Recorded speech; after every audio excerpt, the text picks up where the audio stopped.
America ആണവ പദ്ധതി സംബന്ധിച്ച പുതിയ കരാറിന് വഴങ്ങിയില്ലെങ്കിൽ സൈനിക നടപടി ഉണ്ടാകുമെന്ന മുന്നറിയിപ്പിനിടെ മറ്റൊരു യുദ്ധക്കപ്പൽ കൂടി മേഖലയിൽ എത്തിച്ച അമേരിക്ക ആക്രമിച്ചാൽ ഉടനടി കരുത്തുറ്റ പ്രത്യാക്രമണം ഉണ്ടാകുമെന്ന ഇറാൻ വിദേശകാര്യമന്ത്രി അബ്ബാസ് അരഗ്ചി അമേരിക്കയ്ക്ക് താക്കീത് നൽകി. ഇറാനിലെ ഇസ്ലാമിക് റവല്യൂഷണറി ഗാർഡിനെ ഭീകരപട്ടികയിൽ ഉൾപ്പെടുത്തിയ യൂറോപ്യൻ രാജ്യങ്ങൾ നീക്കം അപഹാസ്യമെന്ന ഇറാൻ. പ്രതിസന്ധി പരിഹരിക്കാൻ ഇറാൻ അമേരിക്ക ചർച്ചയ്ക്ക് സാധ്യത കുറവെന്ന റിപ്പോർട്ട്. മധ്യസ്ഥ റോൾ വഹിക്കാൻ തയ്യാറാണെന്ന് റഷ്യ. ഇറാൻ ഭരണകൂടത്തിന്റെ നാളുകൾ എണ്ണപ്പെട്ടതായ ജർമ്മൻ ചാൻസലർ ഫ്രെഡറിക് മെർസിന്റെ പ്രസ്താവനയ്ക്കെതിരെ തെഹ്റാൻ. നയതന്ത്ര നീക്കം തുടർന്ന് ഗൾഫ് രാജ്യങ്ങൾ. അതേസമയം എണ്ണവില ബാരലിന് $70 ഉയർന്നു. 1.65% ഇന്ന് വില കൂടിയത്. MC നാസർ ചേർന്ന വിശദാംശങ്ങൾ നൽകാനായി. നാസർ, രണ്ടും കൽപ്പിച്ച് അമേരിക്ക രംഗത്തെത്തുകയാണ്. യുദ്ധക്കപ്പൽ അവിടെ അയച്ചു എന്നുള്ള റിപ്പോർട്ടുകൾ പുറത്തുവരുമ്പോൾ എത്രത്തോളം ആശങ്കാജനകമാണ് ഇപ്പോൾ കാര്യങ്ങൾ? പശ്ചിമേഷ്യ വീണ്ടും യുദ്ധഭീതിയിലേക്ക് കടക്കുകയാണോ? ജിന്ന, തീർച്ചയായിട്ടും പിന്നിട്ട ദിവസമായിരുന്നു എബ്രഹാം ലിങ്കൺ യുദ്ധക്കപ്പൽ എത്തിയത്. അതിന്റെ തുടർച്ച എന്നതിലേക്കാണ് മറ്റൊരു യുദ്ധക്കപ്പൽ കൂടി മേഖലയിലേക്ക് അമേരിക്ക വിന്യസിച്ചിരിക്കുന്നത്. അതോടൊപ്പം തന്നെ താഡ് ഉൾപ്പെടെയുള്ള മിസൈൽ പ്രതിരോധ സംവിധാനങ്ങളും മേഖലയിൽ വർദ്ധിപ്പിച്ചിട്ടുണ്ട്. മിക്ക ഗൾഫ് രാജ്യങ്ങൾ ഉൾപ്പെടെ പലയിടങ്ങളിലും അമേരിക്ക സൈനികാഭ്യാസ പ്രവർത്തനങ്ങൾ തുടരുന്നുണ്ട്. പക്ഷേ ആത്യന്തികമായിട്ട് ഒരു സൈനികമായ സമ്മർദ്ദം ഇറാനുമേൽ ചുമത്തുകയും അങ്ങനെ ഇറാനെ ആണവ പദ്ധതിയുമായി ബന്ധപ്പെട്ട ഒരു പുതിയ കരാറിന് പ്രേരിപ്പിക്കുകയുമാണ് അമേരിക്കയുടെ ലക്ഷ്യമെന്ന് ട്രംപിന്റെ ഏറ്റവും പുതിയ പ്രസ്താവനകൾ തെളിയിക്കുന്നു. പക്ഷേ ഇത്തരമൊരു ചർച്ചയ്ക്കുള്ളൊരു സാധ്യതയെ പൂർണ്ണമായിട്ട് തള്ളുന്നൊരു സമീപനമല്ല ഇപ്പോൾ ഇറാൻ സ്വീകരിക്കുന്നത്. അല്പം മുമ്പ് ഇറാന്റെ വൈസ് പ്രസിഡന്റ് തന്നെ വ്യക്തമാക്കിയത് ചർച്ചയുടെ വാതിലുകൾ തങ്ങൾ കൊട്ടിയടക്കുകയില്ല, പക്ഷേ പൂർണ്ണമായിട്ടും തങ്ങളുടേതായിട്ടുള്ള അടിച്ചേൽപ്പിക്കൽ നീക്കം അമേരിക്ക തുടരുകയാണെങ്കിൽ അതിനെ ചർച്ച എന്ന് വിളിക്കാനാവില്ല. അതുമാത്രമല്ല, ഒരു ചർച്ചയ്ക്ക് തങ്ങൾ തയ്യാറാവുകയാണെങ്കിൽ ആ ഘട്ടത്തിൽ ആ ചർച്ചയുടെ മറവിൽ ഒരു ആക്രമണം നടത്തില്ല എന്ന കൃത്യമായിട്ടുള്ള ഒരു ഉറപ്പ് ലഭിക്കുകയാണെങ്കിൽ അത്തരമൊരു ചർച്ചയ്ക്ക് തങ്ങൾ സന്നദ്ധമാകുമെന്ന് കൂടി വ്യക്തമാക്കിയിട്ടുണ്ട്. തുർക്കിയും അതോടൊപ്പം തന്നെ ഗൾഫ് രാജ്യങ്ങൾ, സൗദി അറേബ്യ ഉൾപ്പെടെയുള്ള ഗൾഫ് രാജ്യങ്ങളുമാണ് ഈ പ്രതിസന്ധി പരിഹരിക്കാനുള്ള തിരക്കിട്ട നീക്കങ്ങൾ ഇപ്പോൾ തുടരുന്നത്. റഷ്യ ഇന്ന് ഔദ്യോഗികമായി തന്നെ വ്യക്തമാക്കിയിട്ടുണ്ട് അമേരിക്കയ്ക്കും ഇറാനും ഇടയിൽ ഒരു മധ്യസ്ഥ റോൾ വഹിക്കാൻ തങ്ങൾ ഒരുക്കമാണ്. എല്ലാ പ്രശ്നങ്ങളും അതിലൂടെ പരിഹരിക്കാൻ സാധിക്കുമെന്ന്. പക്ഷേ അമേരിക്ക വളരെ ശക്തമായിട്ട് മുന്നോട്ട് വെക്കുന്ന കാര്യം ആണവ പദ്ധതിയുമായി ബന്ധപ്പെട്ട എല്ലാ പ്രവർത്തനങ്ങളും ഇറാൻ നിർത്തിവെക്കണം. അതോടൊപ്പം തന്നെ ബാലിസ്റ്റിക് മിസൈൽ സംവിധാനവുമായി ബന്ധപ്പെട്ട പദ്ധതിയും അത് വളരെ ചുരുക്കണം എന്നതുൾപ്പെടെയുള്ള നിർദ്ദേശങ്ങളാണ് അമേരിക്ക മുന്നോട്ട് വെച്ചിരിക്കുന്നത്. പക്ഷേ ഇത് സ്വീകാര്യമല്ല എന്ന് ഇറാൻ നേരത്തെ തന്നെ വ്യക്തമാക്കി വരികയാണ്. ഇന്നും ഇറാന്റെ നേതൃത്വം അക്കാര്യം വ്യക്തമാക്കിയിരിക്കുന്നു. ഇപ്പോൾ ഏറ്റവും അവസാനം വന്നിരിക്കുന്ന ഒരു റിപ്പോർട്ട് പ്രകാരം ഹോർമുസ് കടലിടുക്കിൽ വലിയ തോതിലുള്ള സൈനിക അഭ്യാസത്തിന് ഇറാൻ തീരുമാനിച്ചിരിക്കുന്നു. അതിന്റെ ഭാഗമായിട്ട് കപ്പലുകളോട്, ആ മേഖലയിൽ പോകുന്ന കപ്പലുകളോട് ജാഗ്രത പുലർത്തണം. കാരണം സ്വാഭാവികമായിട്ട് വരുന്ന വെടിവെപ്പുകൾ ആ കപ്പലുകൾക്ക് ഒരു പക്ഷേ വലിയ തോതിലുള്ള അപകടം സംഭവിക്കാനുള്ള സാധ്യതയുണ്ട്. അതുകൊണ്ട് ഹോർമുസ് കടലിടുക്കുമായി ബന്ധപ്പെട്ട് സഞ്ചരിക്കുന്ന കപ്പലുകളോട് വളരെ ജാഗ്രത പുലർത്തണമെന്ന നിർദ്ദേശം കൂടി ഇറാൻ നൽകിയിരിക്കുകയാണ്. അതിന്റെ അർത്ഥം ഈ മേഖലയിൽ നിന്നാണ് ലോക വിപണിയിലേക്കുള്ള എണ്ണയുടെ 20%-ലധികവും കടന്നു പോകുന്നത്. അപ്പോൾ അങ്ങനെ കടന്നു പോകുന്ന എണ്ണ വ്യാപാരം ഏതെങ്കിലും അർത്ഥത്തിൽ തിരിച്ചടി വരികയാണെങ്കിൽ അത് ഗ്ലോബൽ സമ്പദ് വ്യവസ്ഥയെയും വലിയ തോതിൽ തന്നെ ബാധിക്കും. ഇന്ന് മാത്രം 1.5% കൂടുതലാണ് എണ്ണവില ഉയർന്നിരിക്കുന്നത്. എന്തായാലും അമേരിക്കയുടെ മനസ്സിലിരിപ്പ് എന്ത് എന്ന കാര്യത്തിൽ ഇപ്പോൾ പോലും വ്യക്തതയില്ല. ഇറാൻ ഒരു ചർച്ചയ്ക്ക് തയ്യാറായിട്ടില്ല എങ്കിൽ ആക്രമണം ഉറപ്പാണ് എന്ന ഒരു നിലപാടാണ് ട്രംപ് പ്രഖ്യാപിച്ചിരിക്കുന്നത്. പക്ഷേ അതേസമയം നയതന്ത്ര നീക്കങ്ങൾ തിരക്കിട്ട രീതിയിൽ തന്നെ മുന്നോട്ട് പോകുന്നുണ്ട്. അതുമാത്രമല്ല, ഏറെക്കുറെ പ്രധാനപ്പെട്ട കാര്യം, പല രീതിയിൽ ഇത് ലോകരാജ്യങ്ങളെ മുഴുവൻ ബാധിക്കുന്ന ഒരു കാര്യമാണ്. സ്വർണ്ണവില അടക്കം കുത്തനെ ഇന്ന് കൂടുന്ന ഒരു സാഹചര്യം ഒക്കെ ഉണ്ടായിരുന്നു. അത് ചെറിയൊരു ഉദാഹരണം മാത്രമാണ് പറഞ്ഞത്. അങ്ങനെയാണെങ്കിൽ ഈ ഒരു യുദ്ധം ഒഴിവാക്കാനുള്ള നീക്കം എങ്ങനെയൊക്കെയാണ്, ഏതൊക്കെ രീതിയിലാണ് ഇപ്പോൾ മധ്യസ്ഥ രാജ്യങ്ങൾ നടത്തിക്കൊണ്ടിരിക്കുന്നത്? ഇറാൻ ഒരു ചർച്ചയ്ക്ക് തയ്യാറാകാനുള്ള സാധ്യത അത് എത്രത്തോളം ഉണ്ട്?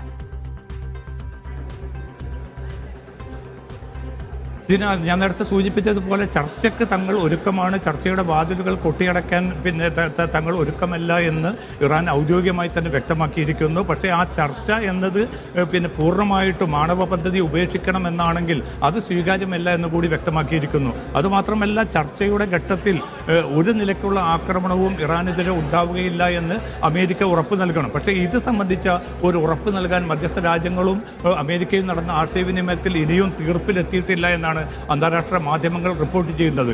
അതുകൊണ്ട് തന്നെയാണ് ഈ നയതന്ത്ര ദൗത്യം UAE-യും സൗദി അറേബ്യയും ഖത്തറും തുർക്കിയും എല്ലാം നടത്തിക്കൊണ്ടിരിക്കുന്ന ഈ നയതന്ത്ര ദൗത്യം വിജയിക്കണമെങ്കിൽ അമേരിക്ക അവരുടെ നിലപാട് വ്യക്തമാക്കേണ്ടതുണ്ട്. പക്ഷേ ആ നിലപാടിൽ ഒരു വിട്ടുവീഴ്ചയും ഇപ്പോൾ ട്രംപിന്റെ ഭാഗത്തു നിന്നും ഉണ്ടാവുന്നില്ല.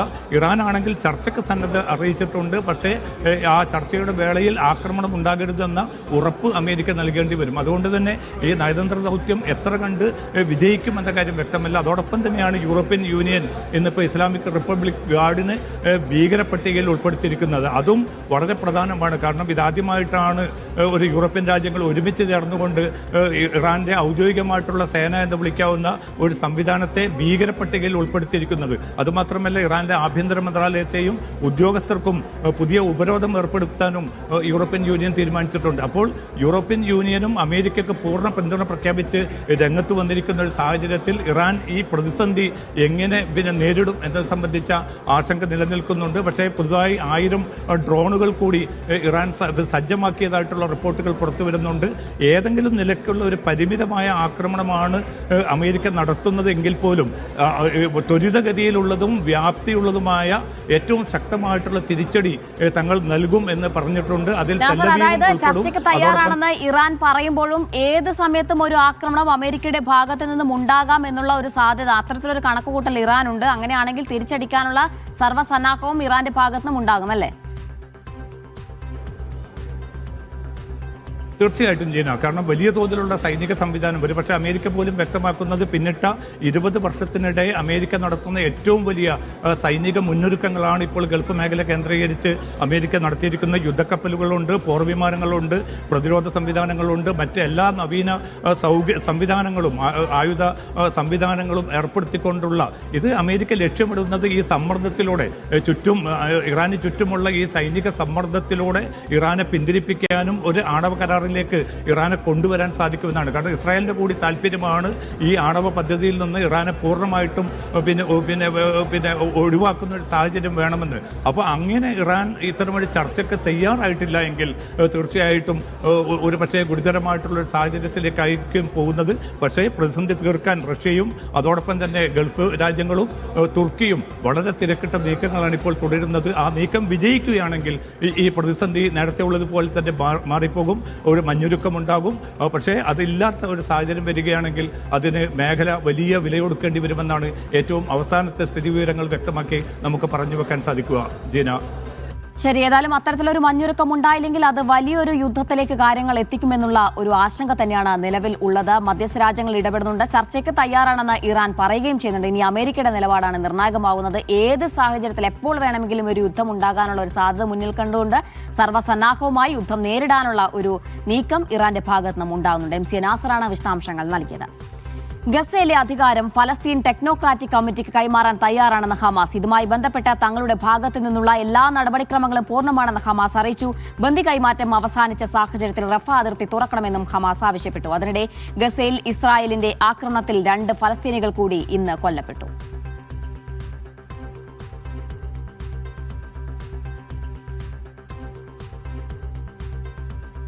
അബ്ബാസ് മുഹമ്മദ് ചെയ്യുന്നുണ്ട് വിശദാംശങ്ങൾ നൽകാനായി. അബ്ബാസ്, ഈ ഹമാസിന്റെ ഈ പുതിയ നീക്കത്തെ, നിലപാടിനെ എങ്ങനെ വേണം കാണാൻ? ഒപ്പം ഈ വെടിനിർത്തൽ നിലവിൽ നിൽക്കുമ്പോഴും ആക്രമണം തുടരുകയാണോ? എന്താണ് ഇപ്പോഴത്തെ സാഹചര്യം?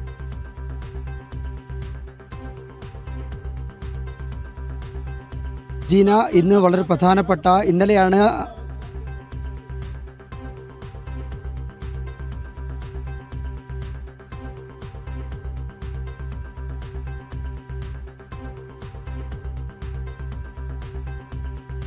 അബ്ബാസിലേക്ക് എത്താം. ഏതായാലും അബ്ബാസ് തുടങ്ങി വെച്ചത് ഇങ്ങനെയാണെന്ന് മനസ്സിലാകുന്നത്. പ്രധാനപ്പെട്ട ഒരു ഇന്നത്തെ വാർത്ത എന്ന് പറയുന്നത് ഗസയിലെ അധികാരം ഫലസ്തീൻ ടെക്നോക്രാറ്റിക് കമ്മിറ്റിക്ക് കൈമാറാൻ തയ്യാറാണെന്ന് ഹമാസ് അറിയിച്ചതാണ് ഈ ദിവസത്തെ പ്രധാനപ്പെട്ട വാർത്ത എന്ന് നമ്മൾ മനസ്സിലാക്കുന്നു. ഒപ്പം ഇതുമായി ബന്ധപ്പെട്ട തങ്ങളുടെ ഭാഗത്തുള്ള എല്ലാ നടപടിക്രമങ്ങളും പൂർണ്ണമാണെന്ന് ഹമാസ് അറിയിക്കുകയും ചെയ്തിട്ടുണ്ട്. ഏതായാലും കഴിഞ്ഞ ദിവസം നമ്മൾ സൂചിപ്പിച്ചതുപോലെ തന്നെ ബന്ദി കൈമാറ്റം അവസാനിച്ച സാഹചര്യത്തിൽ തന്നെ റഫ അതിർത്തി വളരെ പെട്ടെന്ന് തന്നെ തുറക്കുമെന്നുള്ള ഒരു പ്രതീക്ഷയിൽ തന്നെയാണ് ഫലസ്തീൻ ജനത ഉള്ളത്. മാനുഷിക സഹായം അത്യാവശ്യമായി അവിടെ എത്തേണ്ട ഘട്ടത്തിൽ പോലും ഈ റഫ അതിർത്തി തുറക്കാത്തത് പല രീതിയിൽ ഗസയിലെ ജനങ്ങളുടെ ജീവിതത്തെ പല രീതിയിൽ ബാധിക്കുന്ന ഒരു സാഹചര്യം അടക്കമുണ്ടായിരുന്നു. അതുകൊണ്ട് തന്നെ റഫ അതിർത്തി എത്രയും പെട്ടെന്ന് തുറക്കാൻ കഴിയുമെന്നുള്ള ഒരു പ്രതീക്ഷയിൽ തന്നെയാണ് അവിടുത്തെ ഉള്ളത്. ഏതായാലും ഇപ്പോൾ ഏറ്റവും ഒടുവിൽ സൂചിപ്പിച്ചതുപോലെ തന്നെ ആക്രമണം ഇപ്പോഴും ഇസ്രായേലിന്റെ ഭാഗത്ത് നിന്ന് തുടരുന്നു എന്ന് വേണം മനസ്സിലാക്കാൻ. ഇന്നും ഒരാൾ കൊല്ലപ്പെടുന്ന ഒരു സാഹചര്യമുണ്ടായി. അബ്ബാസിലേക്ക് പോവുകയാണ്. അബ്ബാസ്, പ്രധാനപ്പെട്ട കാര്യം എന്ന് പറഞ്ഞത് അധികാരം കൈമാറാൻ തയ്യാറായി എന്ന് ഹമാസ് പറഞ്ഞു എന്നതാണ്. അതിനുള്ള നടപടിക്രമങ്ങളൊക്കെ പൂർത്തിയായി എന്നും പറയുന്നു. മറ്റു വിശദാംശങ്ങൾ എങ്ങനെയാണ്?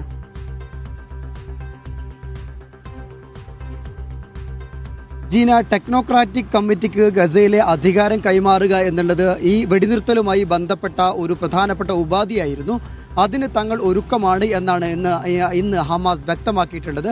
ഹമാസിന്റെ വക്താവ് കാസിം ഹസാം അദ്ദേഹം അന്താരാഷ്ട്ര വാർത്താ ഏജൻസിയായ AFPക്ക് നൽകിയ ഒരു അഭിമുഖത്തിലാണ് ഈ ഒരു അധികാരം, ദൈനംദിന പ്രവർത്തനങ്ങളുടെ അധികാരം, ഗസയിലെ അധികാരം ടെക്നോക്രാറ്റിക് കമ്മിറ്റിക്ക് വേണ്ടി കൈമാറാൻ തങ്ങൾ ഒരുക്കമാണ്. അതുമായി ബന്ധപ്പെട്ട എല്ലാ ഫയലുകളും റെഡിയാണ്. തങ്ങൾ അതിന് സജ്ജമാണ് എന്ന് ഇന്ന് ഹമാസ് അറിയിക്കുകയുണ്ടായിട്ടുണ്ട്. ഇതോട് ഏതെങ്കിലും തരത്തിൽ ഇസ്രായേൽ ഭരണകൂടം പ്രതികരിച്ചിട്ടില്ല. നമുക്കറിയാം US പ്രസിഡന്റ് ഡൊണാൾഡ് ട്രംപിൻ്റെ നേതൃത്വത്തിൽ വന്ന ഈ വെടിനിർത്തൽ കരാറുമായി ബന്ധപ്പെട്ട സുപ്രധാനമായ കാര്യം തന്നെയാണ് ഈ അധികാരം. 15 അംഗ ഈ നാഷണൽ കമ്മിറ്റി ഫോർ ഗസ എന്ന് പറയുന്ന ഈ NCAG എന്ന് പറയുന്ന കമ്മിറ്റിക്ക് അധികാരം കൈമാറുക എന്നുള്ളത്. ഏതായാലും ഇതുമായി ബന്ധപ്പെട്ട ഒരു നിർണായകമായിട്ട് ചുവടുവെപ്പാണ് ഹമാസിൻ്റെ ഭാഗത്ത് നിന്ന് ഉണ്ടായിട്ടുള്ളത്. ഇതോടൊപ്പം തന്നെ ഹമാസ് ആവശ്യപ്പെടുന്ന മറ്റൊരു കാര്യം, ഞങ്ങൾ അധികാരം കൈമാറുന്നതിനൊപ്പം തന്നെ ഈ ഗസയിലേക്കുള്ള റഫ അതിർത്തി വഴിയുള്ള സുഗമമായ അങ്ങോട്ടും ഇങ്ങോട്ടുള്ള പോക്ക് അത് തുറക്കാൻ, റഫ അതിർത്തി തുറക്കാൻ ഇസ്രായേൽ തയ്യാറാകണമെന്നുള്ള ആവശ്യം കൂടി കഴിഞ്ഞ ദിവസം ഹമാസ് ആവശ്യപ്പെട്ടിരുന്നു. ഇന്നും ആ ആവശ്യം ഹമാസ് ഉന്നയിച്ചിട്ടുണ്ട്. ഏതായാലും ഇതുവരെ റഫ അതിർത്തി തുറക്കാൻ ഇതുവരെ ഇസ്രായേൽ തയ്യാറായിട്ടില്ല. ഇതിൽ നമ്മൾ പ്രധാനമായിട്ട് നോട്ട് ചെയ്യേണ്ട ഒരു കാര്യം, ഗസയിലുണ്ടായിരുന്ന അവസാനത്തെ ബന്ദിയുടെ അവശേഷിപ്പും ഇസ്രായേലിന് കൈമാറി കഴിഞ്ഞിട്ടുണ്ട്, ഇസ്രായേലിന് ലഭിച്ചിട്ടുണ്ട്. അതോടുകൂടെ തന്നെ 15 ഇസ്രായേലിൻ്റെ പക്കലുണ്ടായിരുന്ന 15 ആളുകളെ കൂടി ഇസ്രായേൽ ഭരണകൂടം ഗസയിലേക്കും കൈമാറിയിട്ടുണ്ട്. ഇങ്ങനെ ബന്ദിമോചനവുമായി ബന്ധപ്പെട്ട നടപടിക്രമങ്ങൾ അത് പൂർണ്ണമായിരിക്കുകയാണ്. ഈ പൂർണ്ണമായ സാഹചര്യത്തിൽ തന്നെ അടുത്ത ഘട്ടത്തിൽ നടക്കേണ്ടത് റഫ അതിർത്തി തുറക്കുക എന്നുള്ളതാണ്. റഫ എന്ന് പറയുന്നത് ഫലസ്തീനികളെ സംബന്ധിച്ചിടത്തോളം അവരുടെ ജീവിത രേഖയാണ്. അവരുടെ പുറത്തേക്കുള്ള പോക്ക്, അതുപോലെ മെഡിക്കൽ, അതുപോലെ ഭക്ഷണം, ഇന്ധനം എന്നിവയൊക്കെ ഗസയിലേക്ക് എത്താൻ ഈ റഫ അതിർത്തി തുറക്കേണ്ടത് വളരെ അത്യാവശ്യമാണ്. അക്കാര്യം UN അടക്കമുള്ള അന്താരാഷ്ട്ര ഏജൻസികളും അതുപോലെ അറബ് രാഷ്ട്രങ്ങളും ആവശ്യപ്പെട്ടിട്ടുണ്ട്. ഇക്കാര്യത്തിൽ ഏതെങ്കിലും തരത്തിലുള്ള ഒരു ഉറപ്പിന് ഇതുവരെ ഇസ്രായേൽ ഭരണകൂടം തയ്യാറായിട്ടില്ല. കഴിഞ്ഞ ദിവസം റാൻഗിലി എന്ന് പറയുന്ന പോലീസ് ഓഫീസറുടെ അവസാനത്തെ ബന്ദിയുടെ ഫ്യൂണറൽ ചടങ്ങിൽ പങ്കെടുക്കുക ഇസ്രായേൽ പ്രധാനമന്ത്രി പറഞ്ഞത് അടുത്ത ലക്ഷ്യം എന്ന് പറയുന്നത് ഗസയെ നിരായുധീകരിക്കുക, ഹമാസിനെ നിരായുധീകരിക്കുക എന്നുള്ളതാണ്. ആ ലക്ഷ്യത്തിലേക്കാകും ഇനി ഇസ്രായേൽ പോവുക എന്നുള്ളതാണ്. ഏതായാലും റഫ അതിർത്തി തുറക്കുന്നതുമായി ബന്ധപ്പെട്ട ഏതെങ്കിലും തരത്തിലുള്ള ഒരു ഉറപ്പ് ഇസ്രായേലിൻ്റെ ഭാഗത്തു നിന്ന് തരാൻ ഇതുവരെ തയ്യാറായിട്ടില്ല. അതേ സമയത്ത് തന്നെയാണ് തങ്ങൾ അന്താരാഷ്ട്ര ഉടമ്പടിയുടെ ഭാഗമായി ഈ ഗസയിലെ ഭരണം ഞങ്ങൾ ഈ ടെക്നോക്രാറ്റിക് സമിതിക്ക് കൈമാറാൻ ഒരുക്കമാണ് എന്ന് ഹമാസ് പറയുന്നത്. എന്നാൽ ഇക്കാര്യത്തിൽ ഇസ്രായേൽ ഇതുവരെ നിലപാട് വ്യക്തമാക്കിയിട്ടില്ല എന്നുള്ളത് കൂടി നമ്മൾ എടുത്തു പറയേണ്ടതാണ്. ഇതോടുകൂടെ തന്നെ പ്രധാനമായി മനസ്സിലാക്കേണ്ടത്, പതിവ് പോലെ ഇസ്രായേലിൻ്റെ ആക്രമണം ഈ വെടിനിർത്തൽ യാഥാർത്ഥ്യമായ ശേഷവും ഗസയിൽ തുടർന്നു എന്നുള്ളതാണ്. ഗസയിൽ ഇന്ന് 2 പേർ കൊല്ലപ്പെട്ടു. ഇതോടുകൂടി വെടിനിർത്തൽ കരാർ യാഥാർത്ഥ്യമായതിനു ശേഷം മാത്രം 480-ലേറെ പേരാണ് ഗസയിൽ കൊല്ലപ്പെട്ടത്. നമ്മൾ നേരത്തെ ചൂണ്ടിക്കാണിച്ചതുപോലെ തന്നെ വളരെ അതിശൈത്യമാണ് ഗസയിൽ നിലവിലുള്ളത്. മിസൈൽ വേണ്ട, മിസൈലിന് പകരം ഒരു മഴയോ ഒരു തണുപ്പോ ഉണ്ടായാൽ മാത്രം ഗസയിലെ ജീവൻ പൊലിഞ്ഞു പോകുമെന്നുള്ള അവസ്ഥ കൂടിയുണ്ട്. ഏതായാലും ഈ ഒരു സവിശേഷമായ സാഹചര്യത്തിൽ ഗസ അതിർത്തി തുറക്കുക. ഒമാനിൽ വ്യാവസായിക മേഖലയിൽ ജോലി ചെയ്യുന്നവർക്ക് പ്രൊഫഷണൽ ലൈസൻസ് നിർബന്ധമാക്കി. വ്യാവസായിക സ്ഥാപനങ്ങളിൽ ജോലി ചെയ്യുന്നവരുടെ തൊഴിൽ നിലവാരം ഉറപ്പാക്കുന്നതിന്റെ ഭാഗമായാണ് മന്ത്രാലയത്തിന്റെ പുതിയ നീക്കം. മെയ് 1 മുതൽ നിയമം കർശനമായി നടപ്പാക്കും. ഫെബ്രുവരി 9 മുതൽ അപേക്ഷിക്കാം. ഒമാനിലെ വ്യാവസായിക മേഖലയിൽ ജോലി ചെയ്യുന്ന മുഴുവൻ ജീവനക്കാർക്കും പ്രൊഫഷണൽ അക്രഡിറ്റേഷൻ സംവിധാനം നിർബന്ധമാക്കി തൊഴിൽ മന്ത്രാലയം. വ്യാവസായിക സ്ഥാപനങ്ങളിൽ ജോലി ചെയ്യുന്നവരുടെ തൊഴിൽ നിലവാരം ഉറപ്പാക്കുന്നതിന്റെ ഭാഗമായാണ് മന്ത്രാലയത്തിന്റെ പുതിയ നീക്കം. നിശ്ചിത തസ്തികകളിൽ ജോലി ചെയ്യുന്നവർ ഫെബ്രുവരി 9 മുതൽ മന്ത്രാലയത്തിന്റെ ഓൺലൈൻ പോർട്ടൽ വഴി അക്രഡിറ്റേഷനായി അപേക്ഷിക്കണം. മെയ് 1 മുതൽ നിയമം കർശനമായി നടപ്പിലാക്കാനാണ് അധികൃതരുടെ തീരുമാനം. നിശ്ചിത തീയതിക്ക് ശേഷം ലൈസൻസ് ഇല്ലാത്തവർക്ക് വർക്ക് പെർമിറ്റ് അനുവദിക്കുകയോ നിലവിലുള്ളവ പുതുക്കി നൽകുകയോ ചെയ്യില്ലെന്ന് മന്ത്രാലയം വ്യക്തമാക്കിയിട്ടുണ്ട്. Factory manager, operations manager, maintenance manager, കെമിസ്റ്റുകൾ, വിവിധ സാങ്കേതിക വിദഗ്ധർ എന്നിവർ ഉൾപ്പെടെയുള്ള തസ്തികകളിൽ ഉള്ളവർക്ക് പ്രൊഫഷണൽ ക്ലാസിഫിക്കേഷൻ സർട്ടിഫിക്കറ്റ് നിർബന്ധമാണ്. കൂടാതെ machine operator, food industry technician, carpenter തുടങ്ങിയ വിഭാഗങ്ങളിൽ ഉള്ളവർക്കും ലൈസൻസ് വേണം. മന്ത്രാലയത്തിന്റെ വെബ്സൈറ്റ് വഴി അക്രഡിറ്റേഷൻ നടപടികൾ എത്രയും വേഗം പൂർത്തിയാക്കാൻ സ്ഥാപനങ്ങൾക്കും ജീവനക്കാർക്കും മന്ത്രാലയം നിർദ്ദേശം നൽകിയിട്ടുണ്ട്. Media 1, Muscat. കുവൈത്ത് ആഭ്യന്തര മന്ത്രാലയം ജീവനക്കാർ അക്കാദമിക് സർട്ടിഫിക്കറ്റുകൾ ഉടൻ സമർപ്പിക്കണമെന്ന് സർക്കാർ നിർദ്ദേശം. എല്ലാ വകുപ്പുകളിലെയും ജീവനക്കാരുടെ അക്കാദമിക് യോഗ്യതാ സർട്ടിഫിക്കറ്റുകൾ ധനകാര്യ, ഭരണ, പരിപാലന, സേവന വകുപ്പിന് നൽകണം. ഭരണരേഖകൾ കാര്യക്ഷമമാക്കാനും ജീവനക്കാരുടെ യോഗ്യത സ്ഥിരീകരിക്കാനുമാണ് നടപടിയെന്ന് മന്ത്രാലയം വ്യക്തമാക്കി.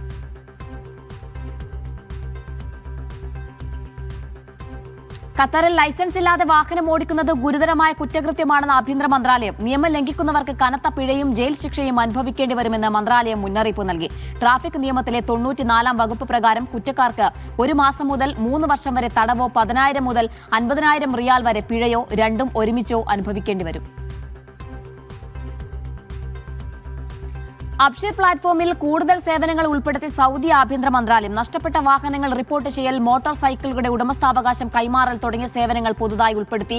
ഡിജിറ്റൽ പരിവർത്തനം പ്രോത്സാഹിപ്പിക്കുന്നതിനും ഇലക്ട്രോണിക് സർക്കാർ സേവനങ്ങൾ മെച്ചപ്പെടുത്തുന്നതിന്റെയും ഭാഗമായാണ് സേവനങ്ങളെന്ന് മന്ത്രാലയം വ്യക്തമാക്കി. സൗദി ആഭ്യന്തര മന്ത്രാലയത്തിന്റെ ഓൺലൈൻ സേവന പ്ലാറ്റ്ഫോമായ അബ്ഷിറിൽ നിലവിൽ നൽകുന്ന സേവനങ്ങൾക്ക് പുറമെ സർവീസുകൾ ഉൾപ്പെടുത്തി സൗദി ആഭ്യന്തര മന്ത്രാലയം. Saudi data and artificial intelligence അതോറിറ്റിയുമായി സഹകരിച്ചാണ് സേവനങ്ങൾ. General directorate of public security ആസ്ഥാനത്ത് സംഘടിപ്പിച്ച ചടങ്ങിൽ public security director lieutenant general Mohammed Al Bassami പ്രഖ്യാപനം നടത്തി. ആഭ്യന്തരമന്ത്രി അബ്ദുൽ അസീസ് ബിൻ സൗദി രാജകുമാരന്റെ സാന്നിധ്യത്തിലായിരുന്നു ചടങ്ങ്. എയർ റൈഫിൾ ലൈസൻസ് നഷ്ടപ്പെട്ടത് റിപ്പോർട്ട് ചെയ്യൽ, സുരക്ഷാ ക്യാമറ സ്ഥാപിക്കുന്നതിനുള്ള അനുമതി തേടൽ, വാഹനം നഷ്ടപ്പെട്ടത് റിപ്പോർട്ട് ചെയ്യൽ, വാഹന ഇസ്തിമാറ നഷ്ടപ്പെട്ടത് റിപ്പോർട്ട് ചെയ്യൽ, മോട്ടോർ സൈക്കിൾ രജിസ്ട്രേഷനും കൈമാറ്റം ചെയ്യലും തുടങ്ങിയ 15ഓളം സേവനങ്ങളാണ് പ്ലാറ്റ്ഫോമിൽ പുതുതായി ഉൾപ്പെടുത്തിയത്. വ്യക്തിഗത അബ്ഷിർ പ്ലാറ്റ്ഫോം വഴിയും ബിസിനസ് അബ്ഷിർ വഴിയും സേവനങ്ങൾ ഉപയോഗപ്പെടുത്താൻ സാധിക്കും. Naushad Irikkur, media 1, Dammam. സൗദിയിൽ മാർക്കറ്റിംഗ് മേഖലയിൽ വ്യാപകമായ സ്വദേശിവൽക്കരണം നടപ്പാക്കും. General manager, sales representative, marketing specialist, purchasing manager എന്നീ തസ്തികകളിൽ വിദേശികൾക്ക് പൂർണ്ണമായും വിലക്കേർപ്പെടുത്തും. മാനവ വിഭവശേഷി മന്ത്രാലയത്തിന്റേതാണ് തീരുമാനം. മലയാളികളായ പ്രവാസികളെ അടക്കം നിരവധി പേരെ പുതിയ തീരുമാനം ബാധിക്കും. 3 മാസങ്ങൾക്ക് ശേഷമായിരിക്കും നിയമം നടപ്പാക്കുക. സ്വദേശിവൽക്കരണത്തിന്റെ ഭാഗമായാണ് തീരുമാനം. General manager, sales representative, marketing specialist, purchasing manager എന്നീ തസ്തികകൾ വിദേശികൾക്ക് മാത്രമാക്കും. പ്രവാസികൾക്കുള്ള രേഖകളിൽ നിന്ന് നിലവിൽ ജനറൽ മാനേജർ പ്രൊഫഷൻ നീക്കം ചെയ്തിട്ടുണ്ട്.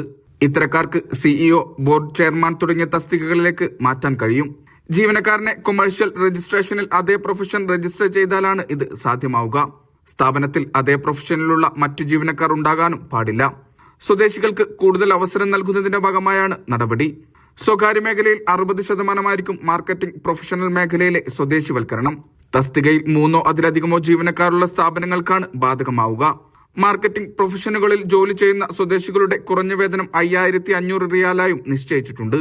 Marketing manager, advertising agent, advertising manager, graphic designer, advertising designer, public relations specialist, advertising specialist, marketing specialist, public relations manager, photographer തുടങ്ങിയ തസ്തികയിലും സ്വദേശിവൽക്കരണം നടപ്പാക്കും.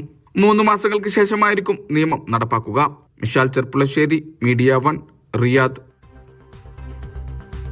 കുവൈത്തിലെ ജനസംഖ്യയിൽ 5% വർധന. ഇന്ത്യക്കാരുടെ എണ്ണം 10 ലക്ഷത്തിന് മുകളിൽ. Public authority for civil information പുറത്തിറക്കിയ ഏറ്റവും പുതിയ കണക്കുകളാണ് ഇക്കാര്യം വ്യക്തമാക്കുന്നത്.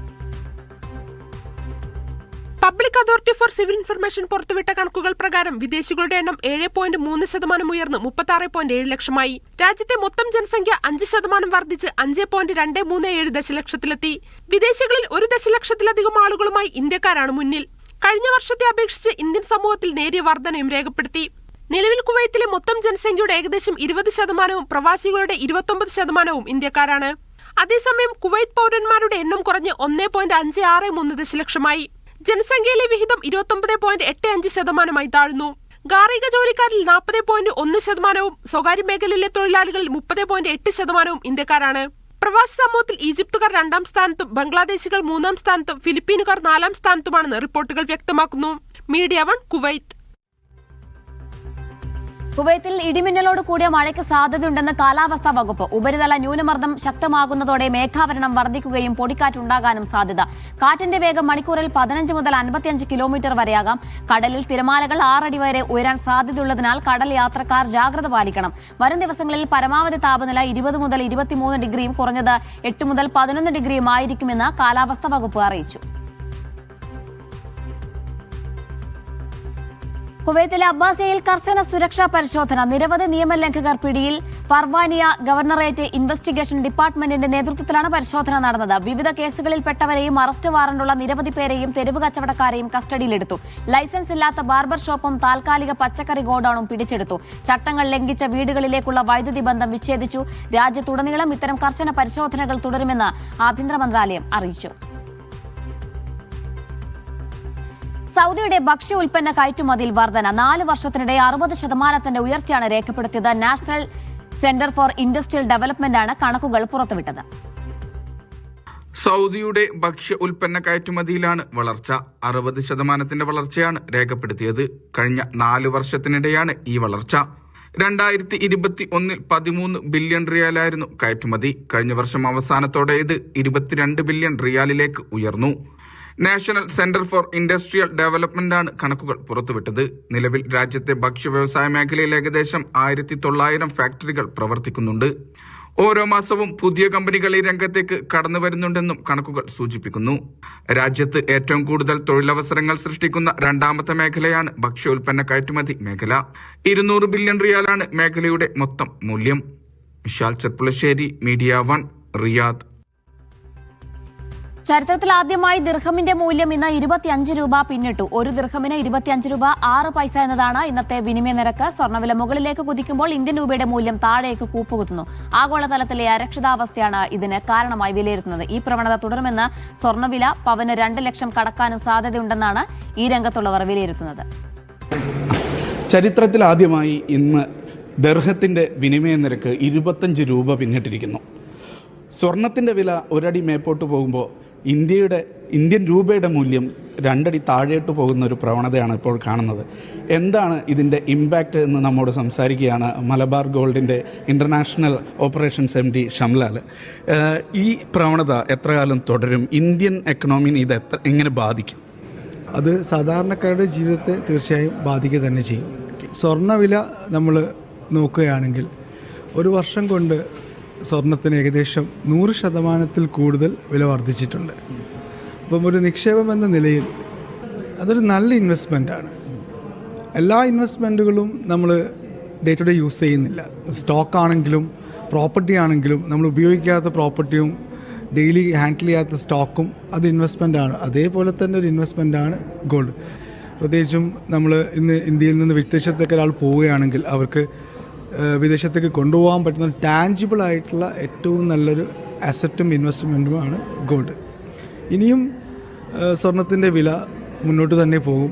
പ്രത്യേകിച്ചും ഈ ഒരു ജിയോ പൊളിറ്റിക്കൽ ടെൻഷൻ നിലനിൽക്കുന്നിടത്തോളം കാലം, ഈ ഒരു ട്രേഡ് വാർ നിലനിൽക്കുന്നിടത്തോളം കാലം ഈ പറഞ്ഞ പോലെ ഒരു സേഫ് ഹെവൻ എല്ലാ പ്രത്യേകിച്ചും മൾട്ടിനാഷണൽ ഇൻവെസ്റ്റേഴ്സും സെൻട്രൽ ബാങ്ക്സും ഒക്കെ സ്വർണം ഒരു ഇൻവെസ്റ്റ്മെൻ്റ് എന്നുള്ള കാറ്റഗറിയിൽ വാങ്ങിച്ചു കൂട്ടുന്നത് കൊണ്ട് സ്വർണത്തിൻ്റെ വില മുന്നോട്ട് തന്നെ പോകാനാണ് സാധ്യത. നമ്മൾ സ്വർണത്തിന് മാത്രമേ പറയുന്നുള്ളൂ. അതേസമയം സ്വർണത്തിനുണ്ടായതിനേക്കാൾ വളരെ കൂടുതൽ വെള്ളിക്ക് ഗ്രോത്ത് ഉണ്ടായിട്ടുണ്ട്. അത് ആളുകൾ ശ്രദ്ധിച്ചിട്ടുണ്ടായിരുന്നില്ല.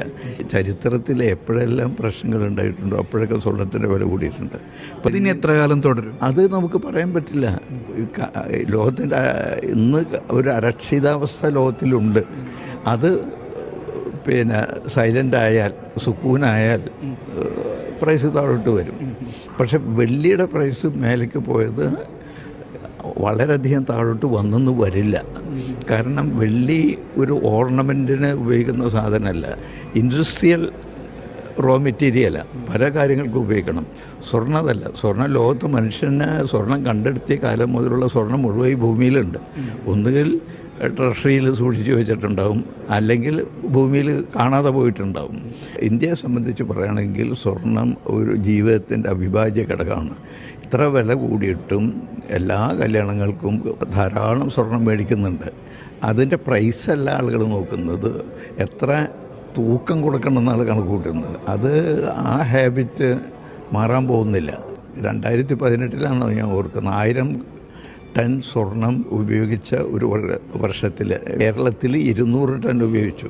അപ്പോൾ 2.56% പോപ്പുലേഷനുള്ള കേരളത്തിൽ ഇന്ത്യയുടെ പോപ്പുലേഷൻ്റെ 2.56% ഉള്ളൂ. പക്ഷേ അവിടെ കൺസ്യൂം ചെയ്തത് 200 ടണ്ണാണ്. അപ്പോൾ അത് ഇന്ത്യ മൊത്തം നോക്കിക്കഴിഞ്ഞാലും കേരളത്തിൻ്റെ കാര്യം പ്രത്യേകം നോക്കിക്കഴിഞ്ഞാലും ഇതുതന്നെയാണ് സ്ഥിതി ഉണ്ടാവുക. അത് കുറയാൻ പോകുന്നില്ല. അപ്പോൾ ഈ ലോകത്ത് അരക്ഷിതാവസ്ഥ തുടരുന്ന കാലത്തോളം സ്വർണത്തിൻ്റെ വില മേലേക്ക് തന്നെ ആയിരിക്കുമെന്നാണ് സാമ്പത്തിക വിദഗ്ധർ പറയുന്നത്. യാസർ അറഫാത്തിനൊപ്പം Shino Shamsuddin, media 1, Dubai.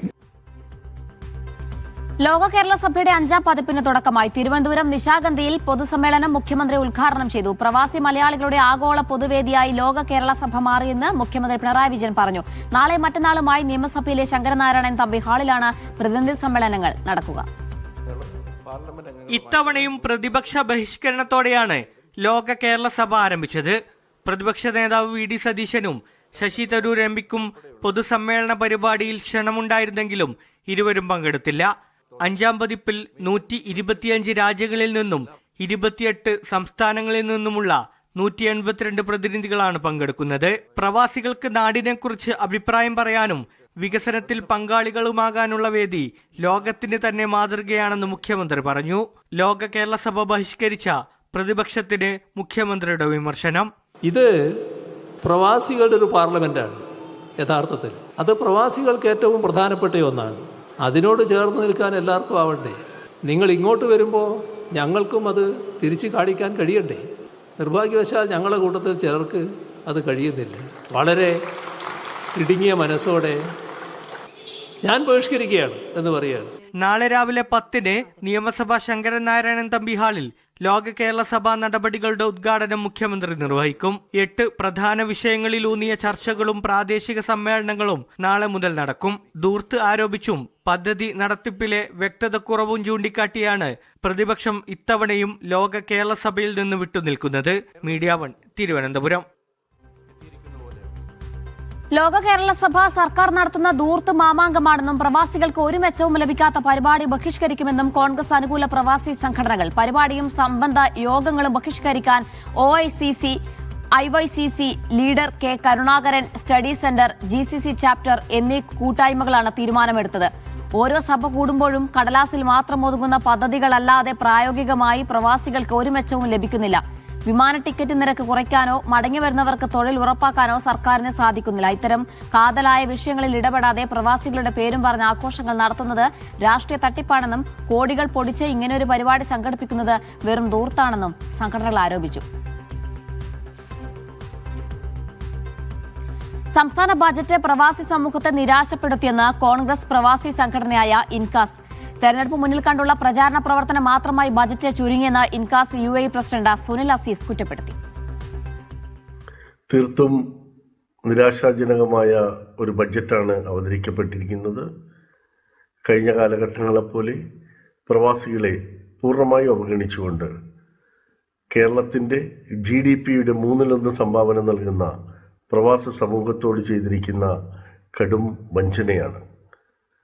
Vote ലാക്കാക്കി ഈ ഇലക്ഷൻ കാലഘട്ടത്തിൽ പൊടിയിടുവാൻ വേണ്ടിയുള്ള ശ്രീ പിണറായി സർക്കാരിൻ്റെ ഈ ബഡ്ജറ്റിനെ ഇൻകാസ് UAE ശക്തമായി പ്രതിഷേധിക്കുകയാണ്.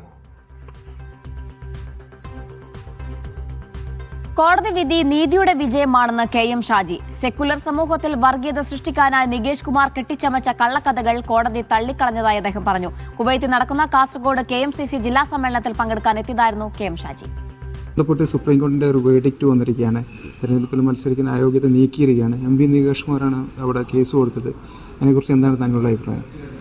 നികേഷ് കുമാറുമായിട്ടുള്ള 2016 മത്സരത്തിൻ്റെ ഭാഗമായിട്ടാണ് 2018 നവംബറിൽ ഈ വിധി വരുന്നത്. എൻ്റെ തെരഞ്ഞെടുപ്പ് റദ്ദ് ചെയ്തുകൊണ്ടുള്ള വിധി വരുന്നത്.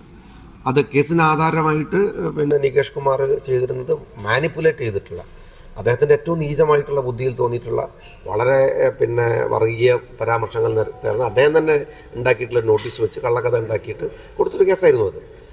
ഞങ്ങളപ്പോൾ തന്നെ സുപ്രീം കോടതിയിൽ പോയി. സുപ്രീം കോടതി അത് സ്റ്റേ ചെയ്തു. ഞങ്ങൾ പിന്നെ നിരന്തരമായി കോടതിയോട് പറഞ്ഞിരുന്നത് ഞങ്ങളുടെ ആർഗ്യുമെൻറ്റ്സ് കേൾക്കണം, ഞങ്ങളെ കേൾക്കണം എന്നുള്ള നിരന്തരമായിട്ട് ഞങ്ങൾ പറഞ്ഞിരുന്നു. പക്ഷേ അറിയാലോ, സുപ്രീം കോടതിയുടെ അതിങ്ങനെ നീണ്ടു പോയി. ഇപ്പോൾ കോടതി അതിൻ്റെ റെഗുലർ ലിസ്റ്റിലല്ല ഇതെടുത്തത്, അതിൻ്റെ മിസ്ലേനിയസ് ലിസ്റ്റിലാണ് കേസ് വന്നത്. എന്നുവെച്ചാൽ കേസിൻ്റെ കാലാവധി ഇതൊക്കെ കഴിഞ്ഞു, ഇനി ആ കേസിന് പ്രസക്തി ഇല്ല എന്നുള്ള അടിസ്ഥാനത്തിൽ കോടതി അത് തള്ളാൻ തീരുമാനിച്ചു. പക്ഷേ ഞങ്ങൾക്കതിലൊരു പ്രശ്നം ഉണ്ടായിരുന്നു. കാരണം ഇതിനകത്ത് ഡിസ്ക്വാളിഫിക്കേഷൻ ഉണ്ടായിരുന്നു, അയോഗ്യതയുടെ പ്രശ്നം ഉണ്ടായിരുന്നു. അപ്പോൾ ഞങ്ങൾ പറഞ്ഞു അത് പറ്റില്ല, ഈ അയോഗ്യതയുടെ വിഷയത്തിൽ ഞങ്ങളെ കേൾക്കണം എന്ന് പറഞ്ഞു. പക്ഷേ കോടതി പിന്നെ കേസ് ഡിസ്മിസ് ചെയ്യുക അല്ലെങ്കിൽ കേസ് അലോ ചെയ്യുന്നതിന് പകരം അതിനെ ഡിസ്പോസ് ചെയ്ത് കളഞ്ഞു. അങ്ങനെ ഒരു പിന്നെ ഞങ്ങളുടെ ആർഗ്യുമെൻ്റ് ഇതായിരുന്നു, അങ്ങനെ അയോഗ്യനാക്കാനുള്ള ആ പെർമിഷൻ അല്ലെങ്കിൽ അതിനുള്ള അധികാരം കോടതിക്ക് ഉണ്ടായിരുന്നില്ല എന്നുള്ള ഞങ്ങളുടെ പോയിന്റാണ് സുപ്രീം കോടതി പിന്നെ എൻഡോസ് ചെയ്യുന്നത്. സുപ്രീം കോടതി ആ നിരീക്ഷണം നടത്തുകയും ചെയ്തത് ഹൈക്കോടതിക്ക് ഇത്തരം ഒരു കാര്യത്തിൽ വിധി പറയാൻ അയോഗ്യത കൽപ്പിക്കാൻ അവകാശമില്ല എന്നുള്ള രീതി തന്നെ കോടതി നിരീക്ഷണം നടത്തിയിട്ടുണ്ടല്ലോ. അങ്ങനെ വന്നു.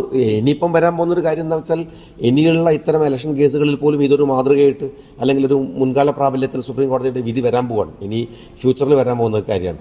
പക്ഷേ വളരെ ആസൂത്രിതമായിട്ട് ഒരാളെ നമ്മൾ മനസ്സിലാക്കേണ്ടത്, ഒരു തെരഞ്ഞെടുപ്പിൽ മത്സരിക്കും, നമ്മൾ ചിലപ്പോൾ തോറ്റുപോകും. പക്ഷേ അതൊക്കെ ഒരു വളരെ വൈരനിര്യാതനമായിട്ട് നമ്മളുടെ ഒരു സെക്കുലർ ഫാബ്രിക്കിൽ കുഴപ്പമുണ്ടാക്കാൻ വേണ്ടിയിട്ട് വർഗീയത പറഞ്ഞു എന്ന് പറയാം. ഞാനൊരു 20-22% മുസ്ലിങ്ങൾ മാത്രമുള്ള കോൺസ്റ്റിറ്റ്യുവൻസിയാണത്. എന്നിട്ട് അവരുടെ വോട്ട് കിട്ടാൻ വേണ്ടി ഇത് പറഞ്ഞു എന്നൊക്കെ പറഞ്ഞ് മാനിപ്പുലേറ്റ് ചെയ്തിട്ട് അതേ രീതിയാണ് നിങ്ങൾ മനസ്സിലാക്കണം. ഈ പിന്നെ ഞാനൊരു വിശ്വാസിയാണ്, അതുകൊണ്ടാണ് പറയണത്. അള്ളാഹുവിൻ്റെ ഒരു കളി എന്ന് പറയുന്നത് ഇതിനകത്തുണ്ട്. കാരണം 2 ദിവസമായിട്ട് ഇന്നലെ മുഖ്യമന്ത്രി പിന്നെ നിയമസഭയിൽ എന്നെ കോട്ട് ചെയ്തു, അദ്ദേഹത്തിൻ്റെ ഫേസ്ബുക്കിൽ എന്നെ കോട്ട് ചെയ്തു. ഇന്ന് ധനകാര്യമന്ത്രി ബജറ്റ് അവതരിപ്പിക്കും പോലും വൃത്തികെട്ട മനസ്സോടുകൂടിയാണ് അയാൾ ആ ബജറ്റ് തുടങ്ങുന്നത് പോലും. ആ സമയത്താണ് 11 മണിക്ക് ബജറ്റ് അയാൾ അവതരിപ്പിച്ചുകൊണ്ടിരിക്കുമ്പോഴാണ് സുപ്രീം കോടതി എന്നെ വർഗീയവാദി എന്ന് പറഞ്ഞ നികേഷ് കുമാറിൻ്റെയും ഇടതുപക്ഷത്തിൻ്റെയും വാദത്തെ വലിച്ച് ചവറ്റുകൊട്ടയിലിട്ടിരിക്കുന്നത്. കാരണം ഇതൊരു ചെറിയ കാര്യമല്ല. കാരണം കള്ളത്തരങ്ങളും അല്ലെങ്കിൽ നെറികേടുകളുണ്ടല്ലോ. ഇന്നലെ മുഖ്യമന്ത്രി നിയമസഭയിൽ പറഞ്ഞ വാക്കുകാരെടുത്താൽ ചെറ്റത്തരം എന്നാണ് അയാൾ പറഞ്ഞത് മുഖ്യമന്ത്രി. ആ ചെറ്റത്തരം ചെയ്തതിന് കിട്ടിയ തിരിച്ചടിയാണ് സത്യത്തിൽ ഇപ്പോൾ വന്നിരിക്കുന്ന വിധി. ഇപ്പോൾ ഈ ഡിസ്ക്വാളിഫിക്കേഷൻ മാറിയോടുകൂടി ഷാജി ഇപ്പോൾ എന്തായാലും കാസർഗോഡാണോ അല്ലെങ്കിൽ കൊടുവള്ളിയിലാണോ മത്സരിക്കാനുള്ള സാധ്യത ഏറിയില്ലേ? അല്ല, മത്സരം അല്ലൊന്നുമല്ല ഇതിൻ്റെ കാര്യം. ഇതൊരു പിന്നെ ക്വാളിഫൈഡ്, ഞാൻ ഓൾറെഡി ക്വാളിഫൈഡ് ആണെന്ന് എനിക്കറിയാം. അങ്ങനെ ഞാൻ ഡിസ്ക്വാളിഫൈഡ്. ഓക്കെ, അവൻ നികേഷ് കുമാറിനെ പോലത്തെ ഒരു തരത്തിൽ പറഞ്ഞാൽ ഒരു പൊളിറ്റിക്കൽ ഫ്രോഡ് ചെയ്തിരിക്കുന്ന ഇത്തരം കൃത്രിമത്വത്തിൻ്റെ മുമ്പിലൊന്നും ഡിസ്ക്വാളിഫൈ ആവാൻ മാത്രമൊന്നുമല്ല എൻ്റെ ജീവിതം. എനിക്ക് എന്നെക്കുറിച്ച് നല്ല ധാരണയുണ്ട്.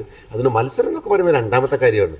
അത് പാർട്ടി അനുവദിച്ചാലൊക്കെ നടക്കേണ്ട കാര്യമാണ്. മത്സരം എന്നുള്ളതല്ല. നമ്മൾ വേണം എന്തും വിളിച്ചോട്ടെ. ഒരു വർഗീയവാദി എന്ന് വിളിക്കുന്ന പോലത്തെ ഒരു തോന്നിവാസം, അല്ലെങ്കിൽ വീണ്ടും ഞാൻ റിപ്പീറ്റ് ചെയ്യുന്നു, മുഖ്യമന്ത്രി നിയമസഭയിൽ പറഞ്ഞ ചെറ്റത്തരം, അതൊക്കെ ചെയ്തതിനെതിരെ തന്നെയാണ് സത്യത്തിൽ ഈ വിധിയിലെ സന്തോഷം എന്ന് പറയുന്നത്. ഇന്ത്യൻ അംബാസിഡർ പരമിത ത്രിപാഠി ഔദ്യോഗിക സ്വീകരണം സംഘടിപ്പിച്ചു. കുവൈത്ത് വൈദ്യുതി ജലമന്ത്രി സുബൈഹ് അൽ മുഖൈസി മുഖ്യ അതിഥിയായിരുന്നു. ഇന്ത്യ കുവൈത്ത് ബന്ധം തന്ത്രപരമായ പങ്കാളിത്തമായി ഉയർന്നതിനു ശേഷം സാമ്പത്തികം, വ്യാപാരം, ഊർജ്ജം, നിക്ഷേപ മേഖലകളിൽ സഹകരണം ശക്തമായതായി അംബാസിഡർ പറഞ്ഞു. ഉന്നത കുവൈത്ത് ഉദ്യോഗസ്ഥരും വിവിധ രാജ്യങ്ങളിലെ അംബാസിഡർമാരും ചടങ്ങിൽ പങ്കെടുത്തു. ഇന്ത്യയിലെ പൗരന്മാരുടെ കയ്യിലാണ് റിപ്പബ്ലിക്കിന്റെ ഭാവിയെന്ന് ഖത്തർ പ്രവാസി വെൽഫെയർ സംഘടിപ്പിച്ച റിപ്പബ്ലിക് ദിന സദസ് അഭിപ്രായപ്പെട്ടു. ഭരണഘടനാ ശില്പികളും രാഷ്ട്രനായകരും ഉയർത്തിപ്പിടിച്ച പാരമ്പര്യം ശക്തിപ്പെടുത്താൻ സാധിക്കണമെന്നും ചർച്ചയിൽ പങ്കെടുത്തവർ പറഞ്ഞു. ഷഫീഖ് അറയ്ക്കൽ, ഷംന ആസ്മി, സാദിഖ് ചെന്നാടൻ, ആരിഫ് വടകര, ഷജീർ മുല്ലക്കര തുടങ്ങിയവർ സംസാരിച്ചു. Anees Mala മോഡറേറ്ററായിരുന്നു.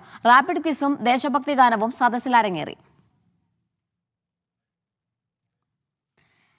Saudi Buraidah international Indian school ഇന്ത്യയുടെ 77ാം റിപ്പബ്ലിക് ദിനാഘോഷം സംഘടിപ്പിച്ചു. സ്കൂൾ മാനേജിംഗ് കമ്മിറ്റി ചെയർമാൻ ദേശീയ പതാക ഉയർത്തി സല്യൂട്ട് സ്വീകരിച്ചു. വിദ്യാർത്ഥികൾ, അധ്യാപകർ, രക്ഷിതാക്കൾ, സാമൂഹിക സാംസ്കാരിക രംഗത്തുള്ളവർ തുടങ്ങിയവർ പങ്കെടുത്തു. ബുറൈദ ഇന്ത്യൻ സ്കൂൾ അങ്കണത്തിൽ സംഘടിപ്പിച്ച ആഘോഷ പരിപാടിയിൽ school chairman doctor Hari Ramachandran ദേശീയ പതാക ഉയർത്തി സല്യൂട്ട് സ്വീകരിച്ചു. സ്കൂൾ പ്രിൻസിപ്പൽ ലോറൻസ് വർഗീസ് രാഷ്ട്രപതിയുടെ റിപ്പബ്ലിക് സന്ദേശം വായിച്ചു.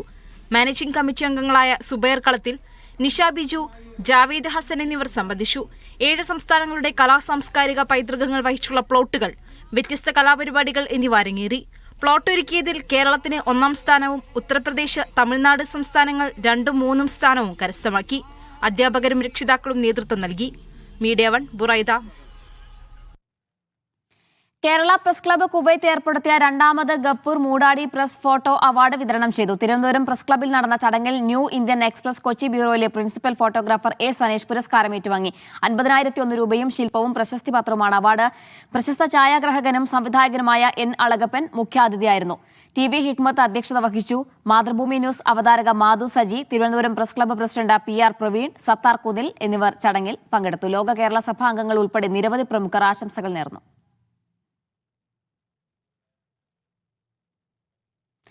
ഇന്ത്യയിലെ ഏറ്റവും വലിയ ഏലം കയറ്റുമതി സ്ഥാപനമായ റബ്ബാന ദുബായിൽ നടക്കുന്ന ഗൾഫ് ഫുഡ് പ്രദർശനത്തിൽ അന്താരാഷ്ട്ര ശ്രദ്ധ നേടുകയാണ്. 18 രാജ്യങ്ങളിൽ നിന്നുള്ള ഇറക്കുമതി സ്ഥാപനങ്ങളുമായി ധാരണയിലെത്താൻ ഗൾഫ് ഫുഡ് മേളയിൽ കഴിഞ്ഞതായി കമ്പനി അധികൃതർ പറഞ്ഞു. കേരളത്തിലെ ഈരാറ്റുപേട്ട ആസ്ഥാനമായി പ്രവർത്തിക്കുന്ന ഏലം ബ്രാൻഡാണ് റബ്ബാന.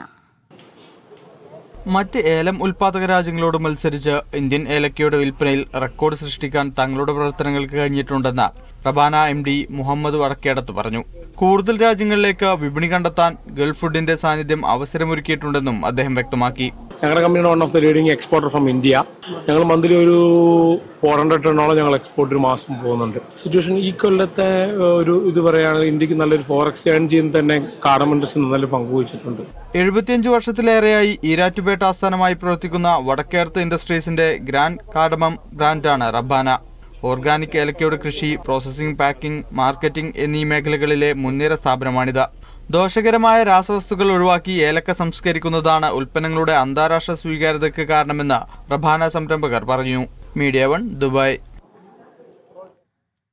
ദുബായിൽ പുരോഗമിക്കുന്ന ഗൾഫ് ഫുഡ് ഭക്ഷ്യമേളയിൽ കുനാഫ പായസം അവതരിപ്പിച്ച മലയാളി സ്ഥാപനമായ നെല്ലറ. നൂതന രുചികൾ ഭക്ഷണപ്രേമികളിൽ എത്തിക്കുക എന്ന ലക്ഷ്യത്തിന്റെ ഭാഗമായാണ് പുതിയ വിഭവം വിപണിയിൽ എത്തിക്കുന്നതെന്ന് സംരംഭകർ പറഞ്ഞു.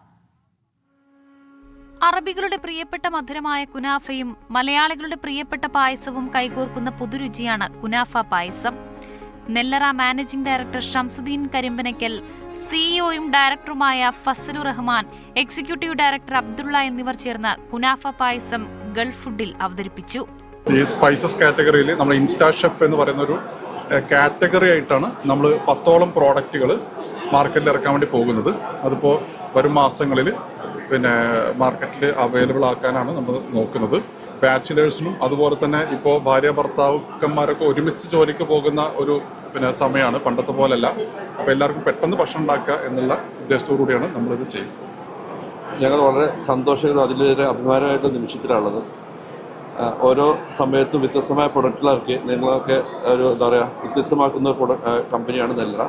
ഈ നെല്ലറയുടെ ഏറ്റവും വ്യത്യസ്തമായൊരു പ്രൊഡക്റ്റാണ് നെല്ലറ കുനാഫ മിക്സ്. ശരിക്കും നമ്മളോളം ദുബായിൽ എല്ലാവരും ട്രെൻഡാണ് ഈ ഒരു കുനാഫ. ശരിക്കും ഞാൻ ലാസ്റ്റ് റഷ്യയിൽ പോയപ്പോഴാണ് അവിടുത്തെ ആളുകൾ കാണുമ്പോൾ നമ്മൾ ചോദിക്കുന്നത് ദുബായിയുടെ പായസം കുനാഫ ഉണ്ടോ, അല്ലെങ്കിൽ ദുബായിയുടെ ചോക്ലേറ്റ് ചോദിക്കുന്നത്. ശരിക്കും ലോകത്ത് തന്നെ ഞെട്ടിച്ച ഒരു സംഭവമാണ് കുനാഫ. 42 വർഷത്തെ പാരമ്പര്യമുള്ള നെല്ലറ കുനാഫ പായസത്തിലൂടെ പ്രവാസികൾക്കും സ്വദേശികൾക്കും ഒരേപോലെ പ്രിയപ്പെട്ട ഫ്യൂഷൻ രുചിയാണ് സമ്മാനിക്കുന്നതെന്ന് സംരംഭകർ പറഞ്ഞു. അടുത്ത ദിവസങ്ങളിൽ UAE-യിലെ സൂപ്പർ മാർക്കറ്റുകളിൽ കുനാഫ പായസം ലഭ്യമായി തുടങ്ങും. നെല്ലറയുടെ പുതിയ കറി മിക്സും ഗൾഫ് ഫുഡിൽ നടന്ന ചടങ്ങിൽ ഉപഭോക്താക്കളുടെ മുന്നിൽ അവതരിപ്പിച്ചു. Media 1 Dubai.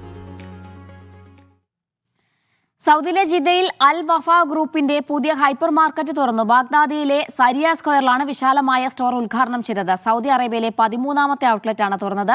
ഉദ്ഘാടനത്തോടനുബന്ധിച്ച് മികച്ച ഓഫറുകളും ലഭ്യമാക്കിയിട്ടുണ്ട്. 50,000 ചതുരശ്ര അടി വിസ്തീർണത്തിലാണ് ലോകോത്തര നിലവാരത്തിലുള്ള സ്റ്റോർ.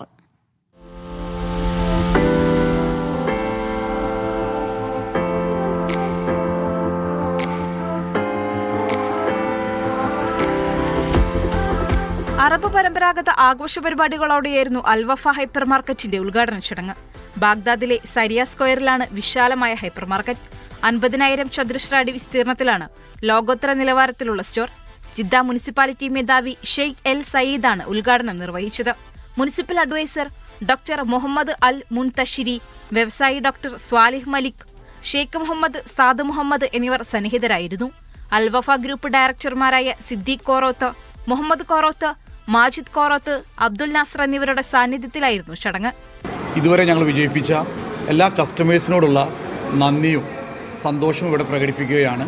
ഈ വർഷം 2026 എൻ്റർ കിങ്ഡം അൽവഫ 10 ഹൈപ്പർ മാർക്കറ്റുകളാണ് തുറന്ന് പ്രവർത്തനം ആരംഭിക്കാൻ തീരുമാനിച്ചിട്ടുള്ളത്.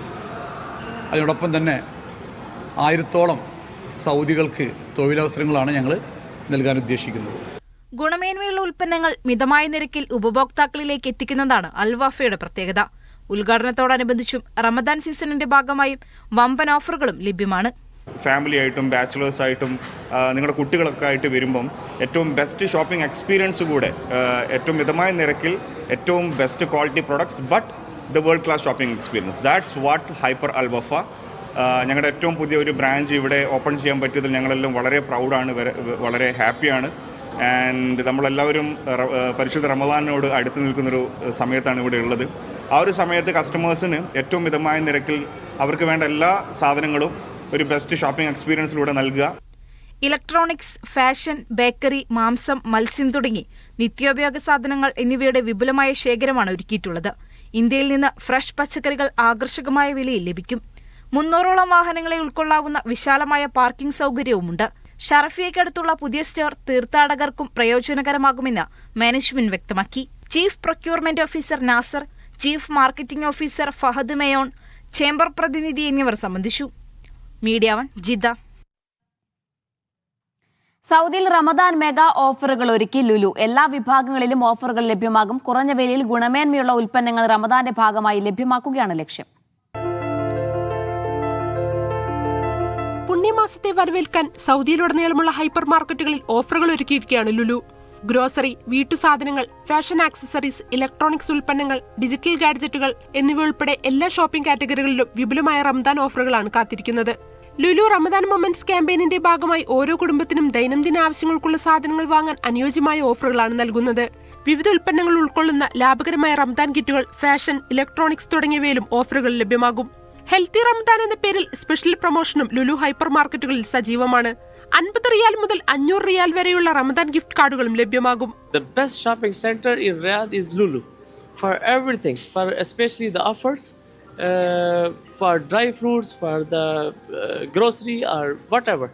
So these things attracts the foreigners, especially the expats, especially Indians, Bangladeshi and Pakistani guys. So I think my best shopping center for grocery or house living things is Lulu in Riyadh. So my family always prefer to shop here in Lulu. I think this is also my favorite place to come by weekly, and there's lots of variety for the fruits and vegetable. It really accommodates for different people from different culture. Ramadan shopping ആഘോഷം കൂടുതൽ ലാഭകരമാക്കുന്നതാണ് Lulu winter price drop ഓഫറുകൾ. കുട്ടികൾക്കും മുതിർന്നവർക്കും പുത്തൻ trending വസ്ത്രങ്ങൾ വിലക്കുറവിൽ സ്വന്തമാക്കാം. ഫാഷന് പുറമെ ഫുഡ്വെയർ, ലേഡീസ് ബാഗുകൾ, ഔട്ട്ഡോർ ആക്സസറീസ് എന്നിവയ്ക്കും വിന്റർ പ്രൈസ് ഡ്രോപ്പ് ഓഫറുകൾ ലഭ്യമാകും. ഇപ്പോൾ റമദാൻ പ്രമാണിച്ച് ഓഫേഴ്സ് വരുന്നുണ്ട്. നമ്മൾ ഫ്രൈഡേ വീക്കെൻഡിലാണ് പർച്ചേസ് ചെയ്യാറുള്ളത്. അപ്പം നല്ല ഓഫേഴ്സാണ് ഇപ്പോൾ വരുന്നത്. ഇപ്പോൾ ഫ്രൂട്ട്സിനാണെങ്കിലും വെജിറ്റബിൾസിനാണെങ്കിലും ഓഫേഴ്സ് ഉണ്ട്. ലുലുവിലെ റമദാൻ ഷോപ്പിംഗ് കൂടുതൽ ആകർഷകവും സൗകര്യപ്രദവുമാക്കുന്നത് ബാങ്ക് കാർഡ് ഓഫറുകളാണ്. കുറഞ്ഞത് 500 റിയാലിന് ഷോപ്പിംഗ് നടത്തുന്നവർക്ക് 15% മുതൽ 100 റിയാൽ വരെ ഇളവ് ലഭിക്കും. SNB ബാങ്ക് ക്രെഡിറ്റ് കാർഡുകളും പ്രീപെയ്ഡ് കാർഡുകളും ഉള്ളവർക്കാണ് ഈ ഓഫറുകൾ ലഭ്യമാവുക. Media 1 Riyadh. ദോഹയിൽ നടന്ന ഷെൽ ഇക്കോ മാരത്തണിൽ പങ്കെടുത്ത ഇന്ത്യൻ വിദ്യാർത്ഥികളെ ഇന്ത്യൻ കൾച്ചറൽ സെന്ററിൽ ആദരിച്ചു. ഇന്ത്യയെ പ്രതിനിധീകരിച്ച് കേരളത്തിൽ നിന്നടക്കം 5 ടീമുകളാണ് മാരത്തണിൽ പങ്കെടുത്തത്. അശോക ഹാളിൽ നടന്ന പരിപാടി ഇന്ത്യൻ എംബസി കോൺസുലർ മേധാവി രാകേഷ് വാഗ് ഉദ്ഘാടനം ചെയ്തു. ICC പ്രസിഡന്റ് AP മണികണ്ഠൻ അധ്യക്ഷനായിരുന്നു. വിവിധ പ്രവാസി സംഘടനാ നേതാക്കളും പങ്കെടുത്തു. മറ്റു ചില ഗൾഫ് വാർത്തകൾ ചുരുക്കത്തിൽ. വേൾഡ് മലയാളി കൗൺസിൽ ബഹ്റൈൻ പ്രൊവിൻസിന് പുതിയ ഭരണസമിതി. ചെയർമാനായി രഘു പ്രകാശൻ, പ്രസിഡന്റായി ബാബു തങ്കളത്തിൽ.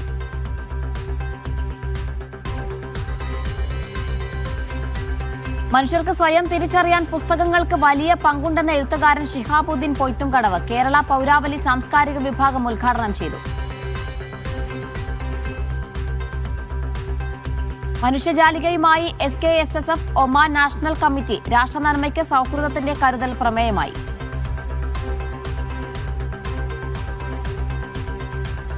ഡാൻസ് ഫിറ്റ്നസ് വർക്ക്ഷോപ്പുമായി Ruby Malayali association. Trainer Solomon master നേതൃത്വം നൽകി. പ്രവാസി വെൽഫെയർ തൃശൂർ ജില്ലാ പ്രസിഡന്റായി അലി ഹസൻ. Nishad Guruvayur general secretary.